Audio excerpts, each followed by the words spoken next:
That's the point. Kaya pala natin eh. Sabi nga, paulit-ulit, pasensya na ho doon sa Coast Guard officer at saka dito kay Yusek. Sabi niya, kaya natin, yung Coast Guard lang natin, kaya natin.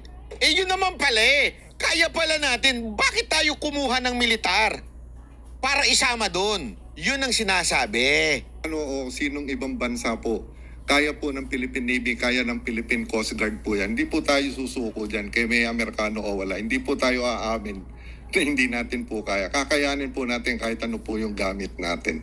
Yan lang po yung gusto namin i-manifest dito sa... Chairman, patutunayan ko po yun. Dahil ako, hindi naman ako Coast Guard. Hindi din naman ako. Civilian lang ako. Pero nakapagdala ako ng supply doon sa iyo. Opo, yun lang naman po. Kailangan lang po natin linawin talaga kung bakit may Amerikano doon. Yun lang po ang gusto kong linawin talaga. Bakit handa na ba tayo doon sa usapin na naglagay na pumayag na tayo? Paano kung nagpalipad din ngayon ng dayuhan doon ng eroplano din nila? Yun ang hindi kasi nila maintindihan eh. Ito yung sinasabi natin na paulit-ulit. Kaya tayo medyo intense pagdating sa foreign policy na sinasabi na yan. Alam nyo, kahit tignan nyo yung mga komento rin ni Sas tungkol sa issue na yan, hindi ko kasi dapat maglabanan ng militar. Tama si Robin dito. What if nagpalipad doon, may sumusunod na sa atin, military ng Amerika, kung nagpalipad din sila. Ganon, ginamitan nyo kami ng military, gagamitan din namin kayo ng military. Sige. Ano mangyayari?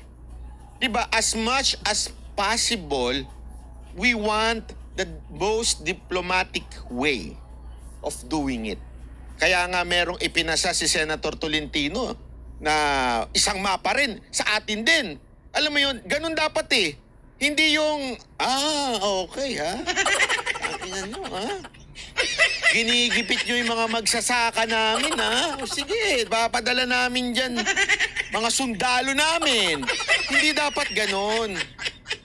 Para tayong batang, hinawakan ka sa tenga, pre, hawakan mo rin sa tenga. Sapakin mo na kagad. Unahan mo na. Hindi dapat ganon. Ang kailangan dito, binubuli tayo, di ba? Binubuli. Totoo naman, binubuli tayo. Bully talaga yung mga yan. Bully sila eh.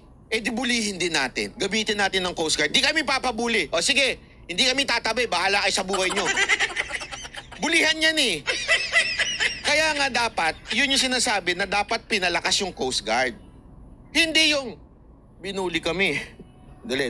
Tatawag kami ng sundalo.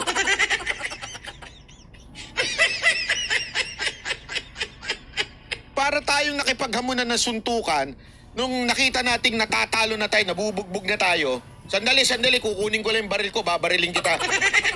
Sandali, ang labanan dito, suntukan lang eh. Ba't napunta sa barilan? Hindi magbabarilan na kami, kukuha na rin kami ng baril. Nagigets si ibig ko sabihin? Kung suntukan lang.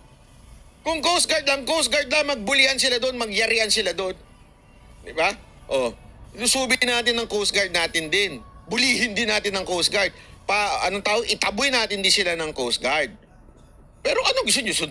Suntukan ng labanan. Kumari, nagamunan kayo ng Battle of the YouTuber, boxing.